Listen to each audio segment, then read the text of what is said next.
I think we identified here how much more aggressive this campaign is compared to previous campaigns by this group, which requires us to really ensure that we have our ducks in a row in terms of security capabilities and processes. Specifically, our recommendations are going to focus on a number of different areas. There's obviously the general actions, which are the best practices for mitigating risk related to ransomware campaigns.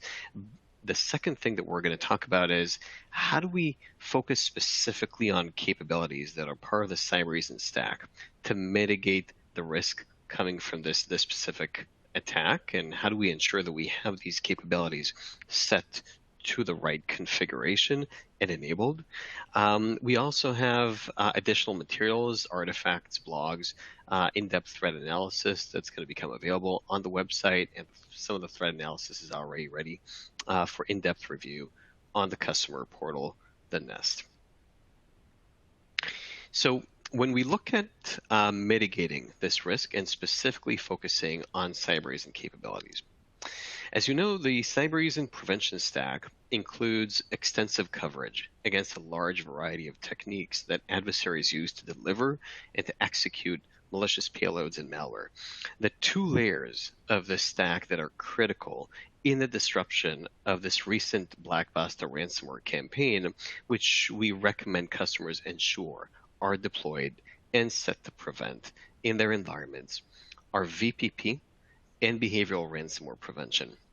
VPP, or variant payload protection, is a unique capability to Cybereason that allows the platform to identify malicious tools that use more advanced defense evasion techniques, even as they attempt to obfuscate and hide themselves in the memory space of otherwise benign processes. This includes the ability to identify and block Qakbot strike and other malicious frameworks that are considered stealthy and specialize in defense evasion.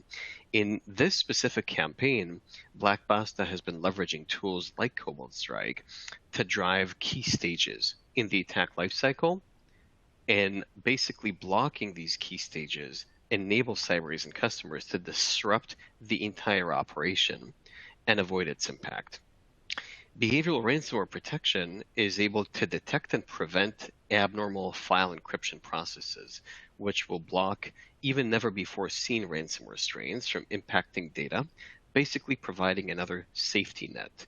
So even if the adversary is able to get access to systems that are hosting valuable data or services, the platform will block their ability to encrypt these files and avoid impact to the data that's on these systems.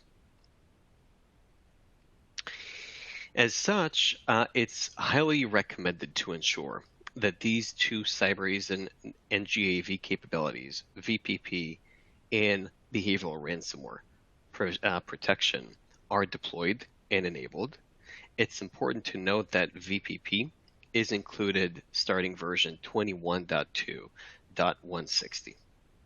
It's also important to ensure that the endpoint sensor is protected with an uninstall password to mitigate the risk of malicious uninstallation of it, which is a technique, as Derek walked us through it, that is included in the arsenal of this particular adversary, and it's a very common defense evasion technique that we see in these types of campaigns in general.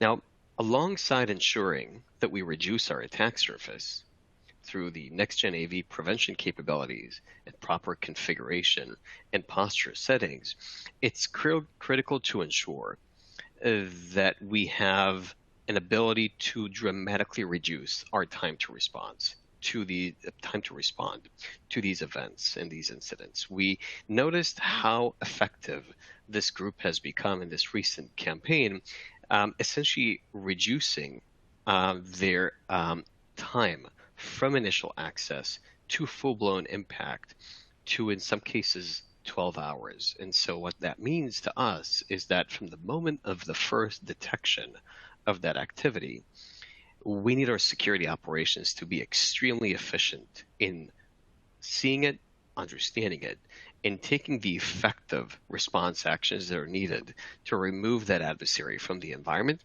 and ensure that we avoid an impact from this attack. One of the things that we've been doing is from the Cybereason side is having the Cybereason MDR, or Managed Detection and Response capability, continuously hunting for indicators of behavior, many of which were covered by Derek in his threat analysis.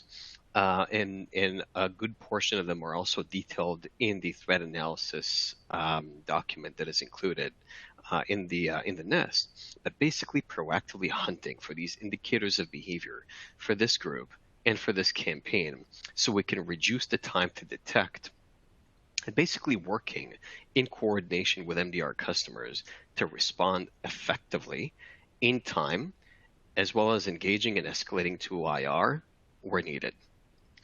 When customers look at effective comprehensive response, there are three aspects that we emphasize specifically for this campaign.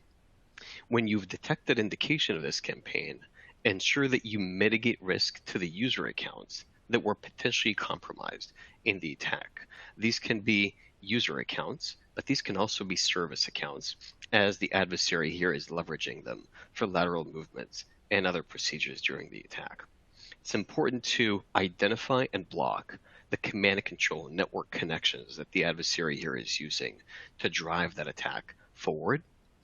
And it's especially important to identify in time these compromised endpoints that the Black Basta group has already been able to gain access to, and as noted, the movement here happens very quickly, to isolate them, following by a proper remediation procedure on the endpoint before bringing these endpoints back into the network, or considering full reimaging of these endpoints where needed. And these are activities that we've provided as part of the MDR capability where needed as well. But the most important aspect here on the detection or remediation is really that time from initial detection all the way to the execution of an effective response strategy.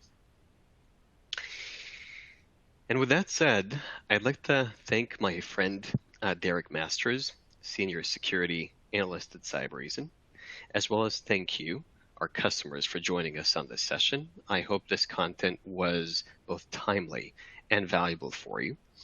The call to action is really to review the system configuration to ensure that we have the right posture to mitigate this risk as a community of defenders, as well as an invitation to learn more about this campaign through the data that is posted to the Cybereason Nest, and certainly an invitation to continue to collaborate with us as we continue to follow this threat as well as other evolving campaigns.